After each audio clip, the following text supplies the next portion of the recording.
UPSC civil service எக்ஸாமினேஷனுக்கு optional subject எப்படி choose பண்ணுறது அப்படின்னு தெரியாமல் ஒரு கன்ஃபியூஷனில் இருக்கீங்களா? உங்களுக்காக வீடியோ தான் இது. இந்த வீடியோவை ஸ்கிப் பண்ணாமல் ஃபுல்லாக பாருங்கள். இந்த வீடியோவில் நம்ம வந்து ஒரு ஆப்ஷனில் சூஸ் பண்ணுறதுக்கு என்னென்ன பேராமீட்டர்ஸ் பார்க்கணும் அப்படின்றத டீட்டெயிலாக டிஸ்கஸ் பண்ணலாம். யூபிஎஸ்சியை பொறுத்த வரைக்கும் பார்த்திங்கன்னா ஒரு 35+ ஆப்ஷனல் சப்ஜெக்ட்டை நம்ம சூஸ் பண்ணுறதுக்கு அவங்க வந்து ஒரு ப்ரொவிஷன் கொடுத்துருக்காங்க. ஸோ இந்த ஆப்ஷனல் சப்ஜெக்ட்டை பொறுத்த வரைக்கும் பார்த்திங்கன்னா தமிழ் லிட்ரேச்சரில் ஆரம்பித்து history, geography, economics, political science இது தாண்டி இன்ஜினியரிங், அக்ரிகல்ச்சர், லா, மெடிக்கல் எல்லா ஃபீல்டுமே இதில் கவர் ஆகிடுது. ஸோ நம்ம என்ன படிச்சிருக்கோமோ அந்த பேக்ரவுண்ட் ரிலேட்டடாக ஏதாவது ஒன்று இருக்கா அப்படின்னு பார்க்குறது ஃபஸ்ட்டு ஸ்டெப். உங்களுக்கு நீங்கள் ஒரு டிகிரி எடுத்துறீங்க, ஃபார் எக்ஸாம்பிள் நீங்கள் வந்து ஒரு அக்ரிகல்ச்சர் பேக்ரவுண்ட் இருக்கீங்கன்னா ஸோ அந்த அக்ரிகல்ச்சர் இருக்கும், படித்ததுக்கு பேக்ரவுண்ட் இருக்கா அப்படின்றத செக் பண்ணிக்கோங்க.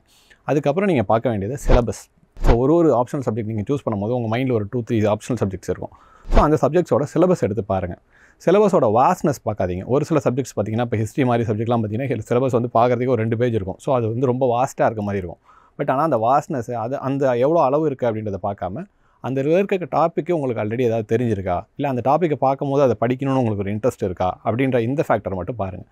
ஸோ சிலபஸ் நீங்கள் தெரிஞ்சிக்க வேண்டியது ரொம்ப இம்பார்ட்டன்ட். சில பேருக்கு பார்த்திங்கன்னா இன்ஜினியரிங் படிச்சிருப்பாங்க. இன்ஜினியரிங் படிச்சுட்டு அவங்க வந்து இன்ஜினியரிங் நம்ம படிச்சிருக்கோம், அதை கான்ஃபிடென்ட்டாக எடுக்கலான்னு போகும்போது சிலபஸ் வந்து அங்கே மாறி இருக்கிறதுக்கான சான்சஸ் இருக்குது. ஸோ அதனால தான் சொல்கிறேன், சிலபஸை பார்க்க வருது ரொம்ப இம்பார்ட்டண்டான இது. இதுதான் ப்ரைமரி ஃபேக்டர் கூட. ஃபஸ்ட் நீங்கள் சிலபஸ் வந்து ஓவராலாக பாருங்கள். நீங்கள் எடுக்கக்கூடிய சப்ஜெக்டை ஒரு கம்பேர் பண்ணி பாருங்கள், எந்த சிலபஸ் உங்களுக்கு ஓகேவாக இருக்குது அப்படின்றது. ரெண்டாவது விஷயம் நீங்கள் பார்க்க வேண்டியது அந்த சப்ஜெக்ட் மேலே உங்களுக்கு இருக்கக்கூடிய இன்ட்ரெஸ்ட்.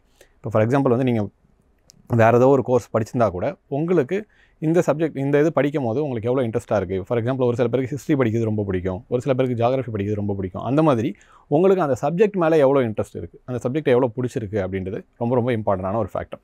ஸோ அந்த உங்களுக்கு பிடிச்சிருந்தா தான் அந்த சப்ஜெக்டை நீங்கள் கடைசி வரைக்கும் இது பண்ண போகிறீங்க.